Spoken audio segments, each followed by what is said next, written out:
This is ridiculous. This is my meditation chariot. I need to take a picture of this. Meditation dorks. Gassed up Hi. for an 11-day cross-country quest to find out what's stopping wannabe meditators from adopting this simple, healthy habit. I cannot sit still. I am so busy every single day. I feel so guilty. I'm joined by one of my favorite teachers, Jeff Warren, a guy I like to call Meditation MacGyver. Jeff, I live in Canada. I'm hoping that even though he's Canadian, Can you tell he's Canadian? Yeah. Canada, you can forgive him for that, I hope. I was surprised they let Canadians in the building. he can work some magic on America and me along the way. Our first stop, my workplace, ABC News. Have you ever gone cross country on a bus before? No. No, parts of it, but not the whole thing. This time we're doing the whole thing. That's pretty incredible. Yeah. Stories of the women on the front lines. This is where my personal adventures with meditation all began 13 years ago. And we're going to go now to Dan Harris, who's at the news desk. Dan. With a panic attack live on Good Morning America. Too early to prescribe statins slowly for cancer production. That on-air meltdown helped lead me to embrace a practice I always thought was both ridiculous and impossible for somebody like me with the attention span of a 6-month-old golden retriever. Hi, you're the teacher. Our first test subjects, my Good Morning America co-anchors who are in desperate need of help. Oh, we're rolling. We're not Facebook Live. Wow. Not Facebook Live. Oh. Okay. Everyone can Put hear it you, out. Paula. See what I mean? I cannot sit still. No, neither can I.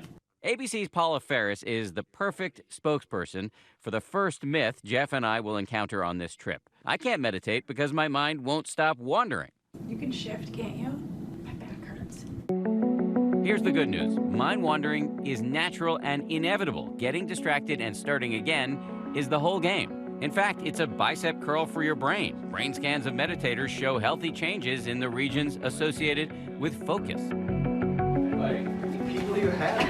You know, I travel with an entourage. Day 2, and we've come to the studios of Elvis Duran, America's #1 top 40 DJ. A man known for rubbing elbows with Bieber, Taylor, and Mary J. Blige. So Dan is going to go out into the other room and have conversations with you guys, trying to find out who's meditating, who isn't, and why. Or what do you think of meditation? Should you start? Yeah, and like, what's stopping you? So why are you here on our show? What Because about you guys are out of your mind, clearly, and you need help. It's like every morning I listen to the show, it's a cry for help. When we sit down with Elvis's co-host Bethany Watson, we encounter the second big myth that stops people from meditating. I don't have time for this. I am so busy every single day. I mean, tomorrow I'm pulling a 16-hour day, and I wake up at 4. And so then when you come home and you're exhausted, where do you find the time to sit for even 5 minutes? Yeah. I mean, you're the kind of ideal person who needs to be able to actually, find what it means to have a kind of more meditative form of attention when you're in the middle of all this busyness. Yeah. More good news. Even a minute of meditation counts. You can start with that and build from there. The next few days will take us south. We'll meet young military cadets who look way cooler meditating than I do. Definitely changed my evenings and how I felt centered in myself. The voices and the narrative that I was constantly going through my head or trying to formulate just kind of faded away. I was more present in myself. Hi, nice to meet you. Aaron, nice to meet you. We'll set up a meditation booth on the streets of New Orleans. And then we'll head west to New Mexico. This is a long drive, so let me give you a little background about why I'm doing this. After I discovered meditation, I wrote a book about it called 10% Happier, which turned into an app, also called 10% Happier. So for this one, we're keeping it real, where I've brought my favorite teachers together to provide short, entertaining, and deeply practical meditation lessons. Where's your attention right now? Self-conscious. Very self-conscious, okay. Working on the app, I realized that many people who want to meditate struggle to establish a regular habit. This road trip is all about figuring out how to tackle these various obstacles. Lessons Jeff and I lay out in our new book called Meditation for Fidgety Skeptics, a 10% Happier how-to book. In Las Cruces, New Mexico, the employees of AIT, which serves low-income children with developmental delays, give voice to our next myth. Meditation is self-indulgent. I feel like taking those 5 minutes, I feel so guilty. I could have been planning for therapy. I could have been maybe coming up with more things to do with my baby. I could have given my husband 5 minutes of, well, how was your day? Let's chat about your things. So guilt has been my biggest barrier. The answer to this myth is also simple. If you don't take care of yourself, you can't help other people.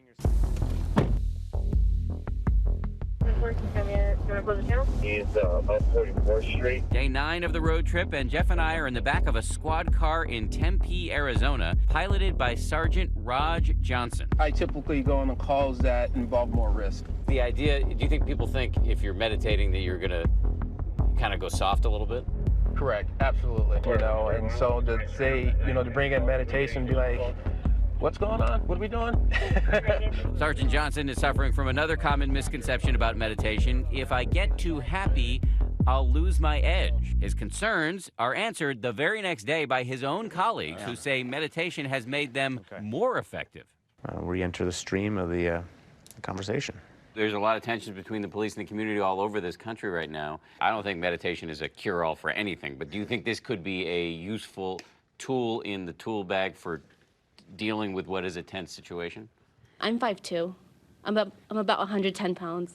I'm a tiny officer. So when I show up to scenes, it's essential that I'm calm. I think too, like I find myself, since I've been meditating very recently, that my performance is a lot better. A lot of times right now in our culture, people don't want to talk to you. So I have to be in the right mindset to be able to calm down the situation and have the people trust me and be able to know that I'll be able to help them. We don't have anything to teach you guys. In Los Angeles, on the final day of our tour, we get a visceral sense of the impact meditation can have in an individual life. Even though there's a million other things that you could be doing, no, making that choice. It's like strength of mind. We're at the offices of Inside Out Writers, a nonprofit that teaches creative writing to formerly incarcerated youth.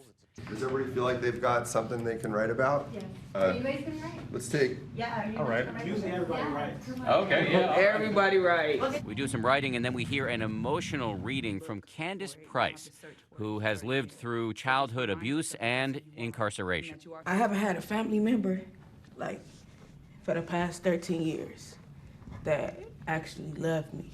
My dad just got out of jail for doing 25 years, and I don't know how to love him. I'm confused on how to love him. I heard you judging yourself and saying, hey, you're supposed to open up to him, or you're not supposed to treat him like that. And that's okay. So just remind yourself that that's who you are, and that you are supportive, and that you are loved. You are a part of him, and you are welcoming him. Shortly after the shoot, Candace reaches out to say both she and her father are now meditating and getting a lot out of it. That's beautiful. A fitting and moving ending to an 11-day, 18-state road trip with the goal of helping Americans adopt a simple practice that can make all of us at least 10% happier. For Nightline, this is Dan Harris, all over America. And you can check out Dan Harris's book, Meditation for Fidgety Skeptics, out today in stores and online. Hi, everyone. George Stephanopoulos here. Thanks for checking out the ABC News YouTube channel. If you'd like to get more videos, show highlights, and watch live event coverage, click on the right over here to subscribe to our channel. And don't forget to download the ABC News app for breaking news alerts. Thanks for watching.